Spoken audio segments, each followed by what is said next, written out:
بسم الله الرحمن الرحيم. إن الحمد لله نحمده ونستعينه ونستغفره ونستهديه ونعوذ بالله من شرور أنفسنا ومن سيئات أعمالنا. من يهده الله فهو المهتدي ومن يضلل فلن تجد له وليا مرشدا. وأشهد أن لا إله إلا الله وحده لا شريك له، وأشهد أن محمدا عبده ورسوله صلى الله عليه وعلى آله وصحبه وسلم تسليما كثيرا. يا أيها الناس اتقوا ربكم الذي خلقكم من نفس واحدة وخلق منها زوجها وبث منهما رجالا كثيرا ونساء، واتقوا الله الذي تساءلون به والأرحام إن الله كان عليكم رقيبا. يا أيها الذين آمنوا اتقوا الله حق تقاته ولا تموتن إلا وأنتم مسلمون.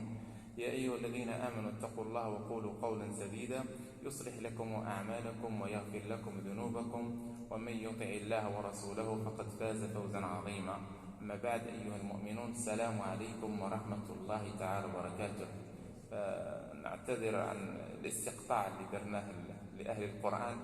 كنتوا تقرأوا القرآن، ربي يبارك فيكم إن شاء الله. اسمحوا لنا على هذا الاستقطاع، إن شاء الله ربي يبارك لكم في الوقت وتجدون أوقات أخرى وفيرة على طول العام يشغلكم ربنا سبحانه وتعالى بكلامه.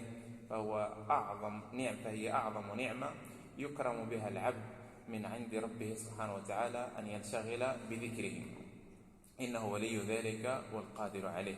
وهو جزء من كلامنا إن شاء الله تعالى في هذه الدقائق، فأسأل سبحانه وتعالى أن يبارك فيها. عنوان الكلمة: ما هي الحكمة أو الغاية من هذا الشهر العظيم، شهر رمضان المبارك، أو من صيام هذا الشهر الكريم؟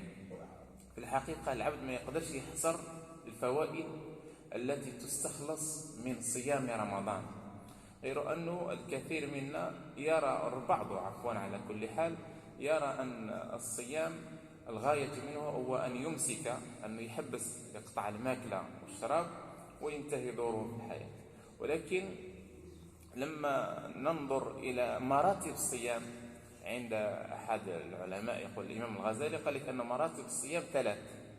هناك صوم يسمى بصوم العوام، هناك كاين صيام يسمى بالصيام الخواص، وكاين الصوم الثالث ألا وهو صيام خواص الخواص.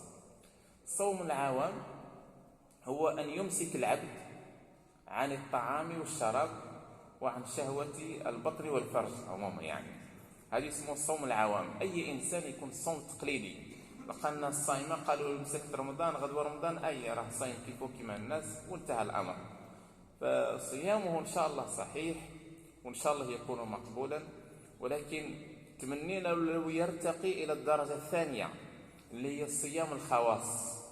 صيام الخواص أنه تجد العبد أنه يزيد على ما سبق، أن لا يتكلم إلا فيما يعنيه، ولا يسمع ما يضر غيره من الناس، يعني الغيبة، يبتعد عن الغيبة والنميمة، ما يكترش الكلام بغير ذكر الله عز وجل، لا يسير إلا إلى وهو قاصد أن من وراء السير لأي مكان فيه أجر ومنفعة، كما قال ربنا سبحانه وتعالى: واقصد في مشيك، السير العام اللي هو برجله أو بقلبه.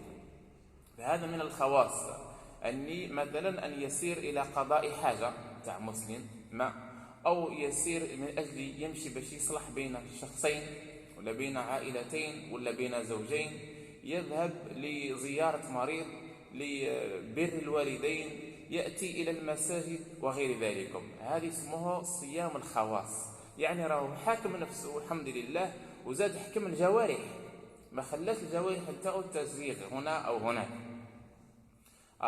كاين الصوم الثالث اللي هو صوم المحسنين، أو ما يسموه بصوم الخواص. أنه هذه الدرجة وقد مر بها الصحابة ورسولنا الكريم صلى الله عليه وسلم وبعض من الناس، ونتمنى أن تكونوا منهم بفضل الله عز وجل، أن هذا الصائم يرتقي إلى درجة ما أنه يبحث عن سبب وجوده، علة وجوده هنا ليس من أجل أن يصوم فقط، وإنما يبحث عن كيف يرضي ربه سبحانه وتعالى في جلواته وخلواته، في حركاته وسكناته، في ظاهره وباطنه. في تصرفاته وفي رد الفعل من التصرفات للآخرين، تجده وهو متصرف. ربما الأذان إن شاء الله تعالى بعد الأذان نكمل. بارك الله.